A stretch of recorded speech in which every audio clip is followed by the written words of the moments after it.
ग्रंथराज श्रीमद् भागवतम इन हिंदी। वृंदावन में वर्षा एवं शरद ऋतु, 10वां स्कंद।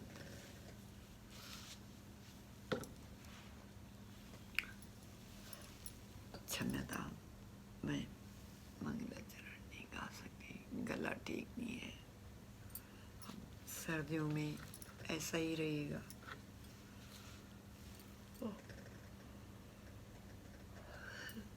नौ सिखा लोग हैं, जब गला ठीक हो जाएगा थोड़ा, तब जाके मंगलाचरण बोले। ओम नमो भगवते वासुदेवाय। ओम नमो भगवते वासुदेवाय। ओम नमो भगवते वासुदेवाय। वासुदेवा परावेद, वासुदेवा परामख, वासुदेवा परायोगा, वासुदेवा पराक्रिया, वासुदेवा परम ज्ञान, वासुदेवा परातपा, वासुदेवा परो धर्म, वासुदेवा परागति। वसुदेवं सुतं देवं कंसचाणूरमर्दनं, देवकी परमानन्दं कृष्णं वन्दे जगद्गुरु। हे कृष्ण करुणा सिंधु दीनबन्धो जगत्पते, गोपेश गोपिका कांता राधा कांता नमोस्तुते। तप्त कांचन गौरंगी राधे वृंदावनेश्वरी, वृषभानुसुते देवी प्रणमामि हरिप्रिये। वाञ्छाकल्पतरुभ्यश्च कृपा सिन्धुभ्येव च पतितानां पावनेभ्यो वैष्णवेभ्यो नमो नमः। घर लौटकर ग्वाल वालों ने अपने माता पिता एवं अन्य सदस्यों को उस दिन में घटी पूरी घटना कह सुनाई। इसे सुनकर उन लोगों ने भी यह निष्कर्ष निकाला कि हो न हो किन्हीं दो देवताओं ने कृष्ण और बलराम का रूप लेकर वृंदावन में जन्म लिया है। कुछ ही समय में वर्षा ऋतु आरंभ हो गई। गर्मी से राहत प्राप्त करके सब जीवों ने एक नवीन जीवन का अनुभव किया। आकाश काले घने बादलों से ढक गया और क्षितिज पर बिजली चमकने लगी। सूरज ने 8 महीनों तक धरती से पानी सोखा था और अब उसका वितरण का सही समय आ चुका था। इसी प्रकार सरकार को चाहिए कि वह नागरिकों से कर वसूले और फिर शिक्षा एवं अन्य जन कल्याण कार्यों में खर्च करके नागरिकों को लौटा दे। जिस प्रकार बादल वर्षा करते हैं, उसी प्रकार उदारचित लोग समय आने पर उदारता से अपने धन का वितरण करते हैं।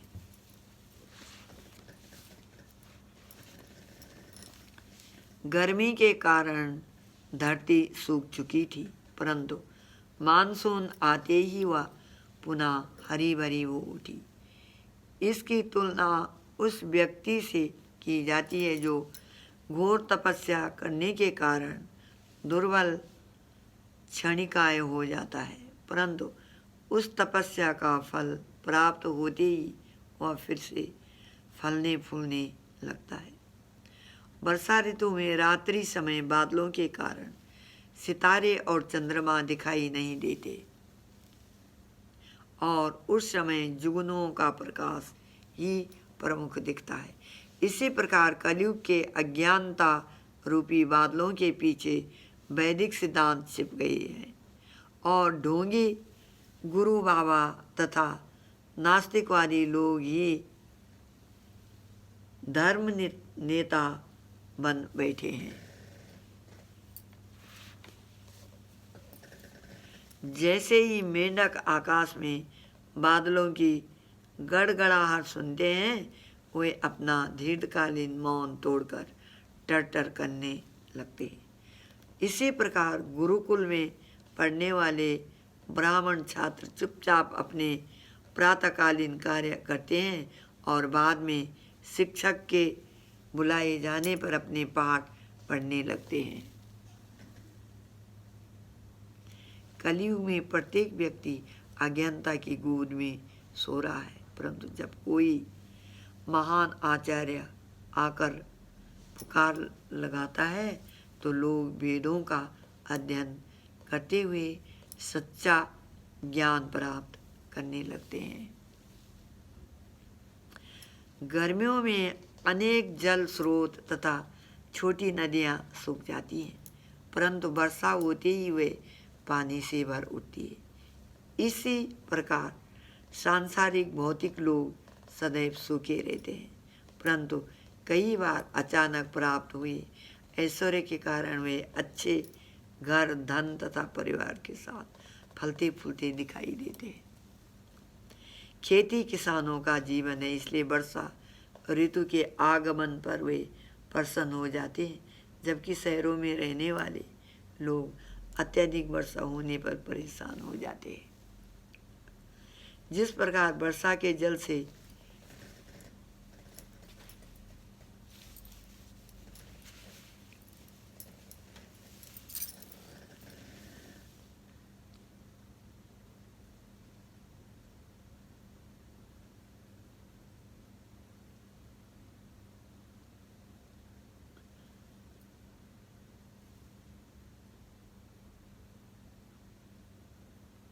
वर्षा ऋतु में रात्रि समय बादलों के कारण सितारे और चंद्रमा दिखाई नहीं देते और उस समय जुगनुओं का प्रकाश ही प्रमुख दिखता है।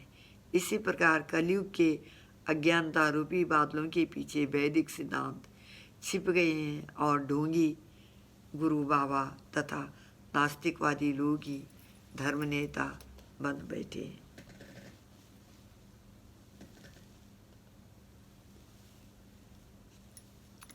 जैसे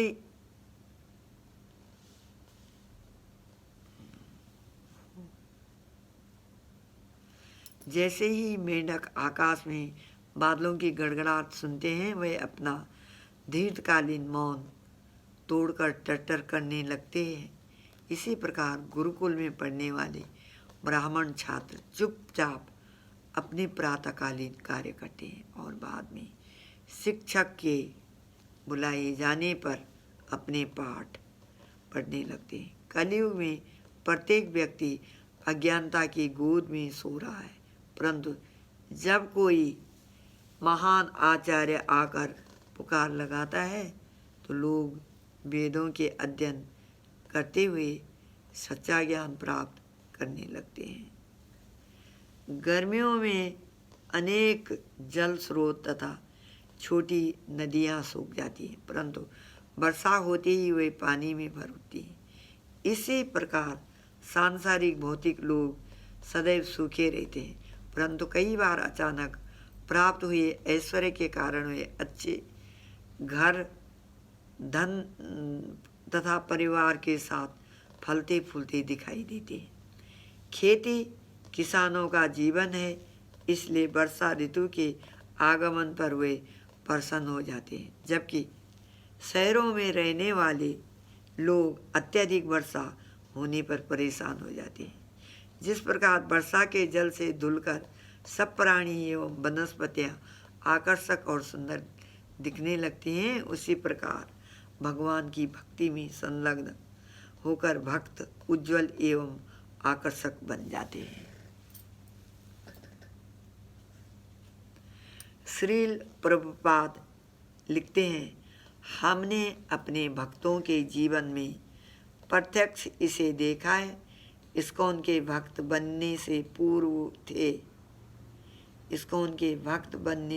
पूर्व ये सब युवक युवतियाँ बहुत भद्दे और गंदे दिखते थे, परंतु भक्ति के नियमों का पालन करने से इनके चेहरे दमकने लगे हैं। और जब ये युवक गेहूं वस्त्र पहनकर, माथे पर तिलक लगाकर, गले में तुलसी माला पहनकर तथा हाथों में जयमाला लिए दिखाई देते हैं तो प्रतीत होता है मानो सीधे बैकुंठ से नीचे उतर आई हैं। जब नदियाँ समुद्र में मिलती हैं तो समुद्र में हलचल होती है। प्रचंड वायु के कारण जल पहले से ही चलायमान रहता है। उसी प्रकार काम वासना तथा इंद्रिय भोग की इच्छाएं नदियों की धारा के समान अपरिपक्व योगी के मन रूपी समुद्र में प्रवेश करके उसे सदैव विचलित एवं चलायमान रखती हैं। वर्षा ऋतु में पर्वतों के ऊपर मूसलाधार वर्षा होती है, परंतु वे उससे उसी प्रकार अविचलित रहते हैं जिस प्रकार भगवान के चरणों में अपने मन को लीन करने वाले भक्त अत्यंत भयावह परिस्थितियों में शांत एवं अविचलित रहते हैं। वर्षा ऋतु में खेतों के बीच बने पैदल पंथ ऊंची ऊंची घासों से ढक जाते हैं और मार्ग दिखाई नहीं देता। इसी प्रकार जब ब्राह्मण वर्ग शास्त्रों का अध्ययन करके दूसरों को उनकी शिक्षा नहीं देता तो समय के साथ उस ज्ञान में मिलावट होने लगती है और मूल ज्ञान नष्ट हो जाता है। बादल प्रत्येक प्राणी के सच्चे हितैषी मित्र हैं, परंतु बादलों के एक झुंड से दूसरे झुंड में जाकर चमकने वाली बिजली उस कामुक स्त्री के समान है जो एक गुणवान पति को भी धोखा देती है। इस संदर्भ में श्री प्रभुपाद लिखते हैं, कुछ भी कहो, इस संसार में पुरुष को स्त्री चाहिए और स्त्री को पुरुष, स्त्री पुरुष को चाहिए कि कृष्ण भक्त को केंद्र में रखकर शांतिपूर्वक अपने गृहस्थ जीवन का निर्वाह करें और बिजली के समान अशांत रहते हुए एक बादल से दूसरे बादल के बीच न भटके। वर्षा ऋतु में इंद्रदेव का इंद्रधनुष तो दिखाई देता है, परंतु उसमें प्रत्यंचा नहीं होती। इसी प्रकार जब भी परम भगवान इस संसार में प्रकट होते हैं, वे समस्त भौतिक गुणों से मुक्त तथा भौतिक परिस्थितियों पर अनाश्रित रहते हैं। वर्षा ऋतु में अक्सर चंद्रमा स्पष्ट दिखाई नहीं देता। यद्यपि बादल हमारी दृष्टि को ढक लेते हैं, परंतु फिर भी चंद्रमा के प्रकाश से आकाश आलोकित रहता है। इसी प्रकार सांसारिक बद्ध जीव में आत्मा दिखाई नहीं देती, क्योंकि वह मिथ्या अहंकार रूपी बादलों से ढकी रहती है, परंतु फिर भी यह आत्मा का ही प्रकाश है जो मिथ्या अहंकार को जीवंत रखता है। श्यामल बादलों को देखते देखते ही मोर हर्षित होकर उसी प्रकार नृत्य करने लगते हैं जिस प्रकार शुद्ध भक्तों के आवागमन पर दुखी गृहस्थ आनंद का अनुभव करते हैं। श्री प्रभुपाद तात्पर्य में लिखते हैं, हमने स्वयं इसका अनुभव किया है। कृष्ण भावना में आने से पहले हमारे अनेक शिष्य दुखी और रूखे सूखे रहते हैं, परंतु भक्तों के संग में आते ही वे प्रसन्नचित होकर मोरों के समान नाचने लगे हैं। वर्षा ऋतु में कीचड़ पत्थरों तथा कंटीली झाड़ियाँ उगने के कारण सरोवरों तथा अन्य जल स्रोतों के तट इतने सुखद नहीं रहते, परंतु इनकी परवाह न करते हुए बगुले वहाँ मंडराते रहते हैं। इसी प्रकार वृद्धावस्था में जब व्यक्ति का गृहस्थ जीवन अनेक समस्याओं से भर जाता है, फिर भी वह उसका त्याग नहीं करता और अंतिम सांस तक वही मंडराता रहता है। फलस्वरूप वह अत्यधिक जीवन की ओर ध्यान नहीं देता है।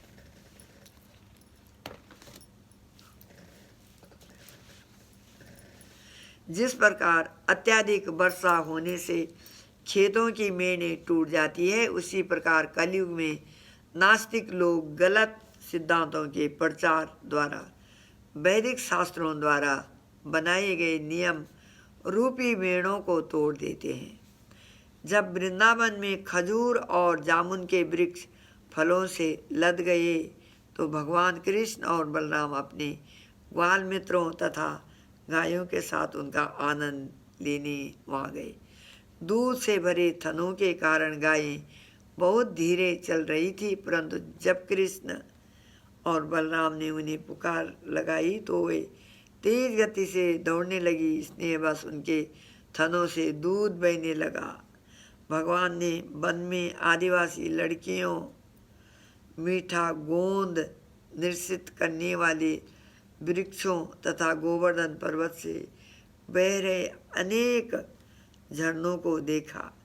जैसे ही जोर से बारिश होने लगती, कृष्ण निकट ही किसी गुफा अथवा वृक्ष की कोटर में छिप जाते और अपने मित्रों के साथ खेलते हुए कंदमूल खाने लगे। अपने मित्रों के साथ कृष्ण किसी सरोवर या नदी तट पर रखी चट्टान पर बैठ जाते और अपनी माँ द्वारा दिए गए दही चावल खाते।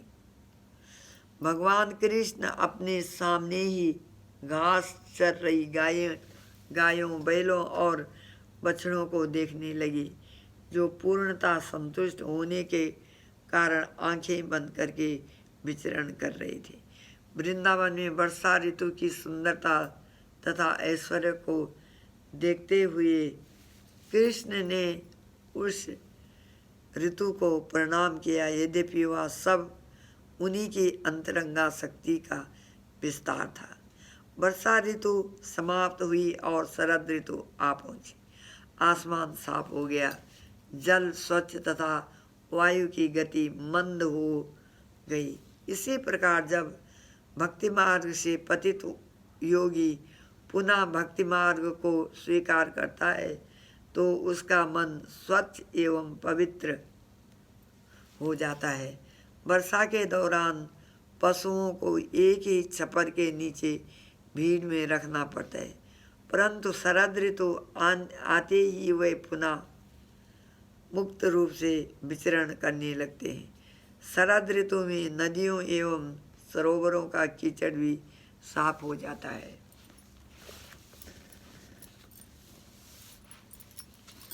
जिस प्रकार अपना सर्वस्व न्यौछावर करके बादल चमकने लगते हैं, उसी प्रकार समस्त भौतिक इच्छाओं का त्याग करके शांत योगी पाप प्रवृत्तियों से मुक्त होकर स्वच्छ हो जाता है।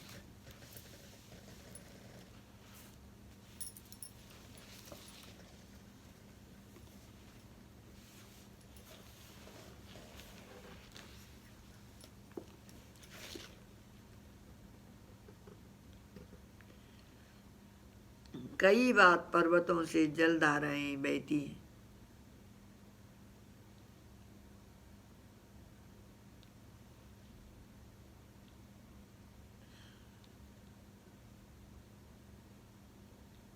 इसी प्रकार संत पुरुष कई बार दिव्य ज्ञान के विषय पर विस्तार पूर्वक चर्चाएं करते हैं और कई बार शांत होकर मौन रहते हैं। पानी से भरे गड्ढों में रहने वाली मछलियां नहीं जान पाती कि धीरे धीरे उसका पानी सूखता जा रहा है। उसी प्रकार भौतिक जीवन में मग्न मूर्ख व्यक्ति नहीं देख पाता कि प्रतिक्षण उसकी जीवन अवधि कम होती जा रही है। प्रतिक्षण उसकी जीवन अवधि कम होती जा रही है। जब सूरज की गर्मी से इन गड्ढों का पानी गर्म हो जाता है तो उसमें रहने वाली मछलियों को बहुत पीड़ा होती है। उसी प्रकार पारिवारिक जीवन से आसक्त लोग सदैव तप्त रहते हुए दुख भोगते हैं।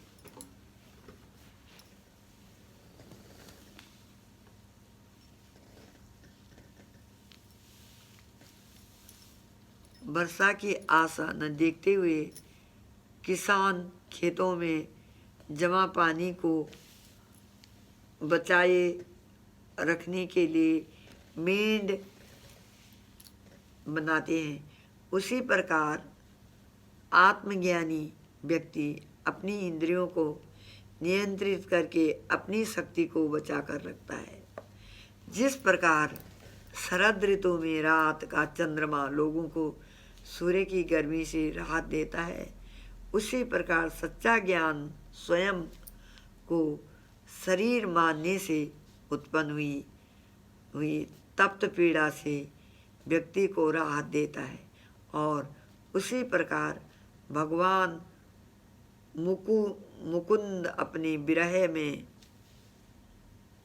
तड़फ रही गोपियों को अपने संग से राहत देते हैं। जिस प्रकार शरद ऋतु में रात के समय सब सितारे स्पष्ट चमचमाते हैं, उसी प्रकार वैदिक शास्त्रों के सार को समझने वाले व्यक्ति की चेतना प्रकाशवान रहती है। जिस प्रकार असंख्य सितारे चंद्रमा को घेरे रखते हैं, उसी प्रकार भगवान श्री कृष्ण विष्णु वंशियों द्वारा घिरे रहते हैं।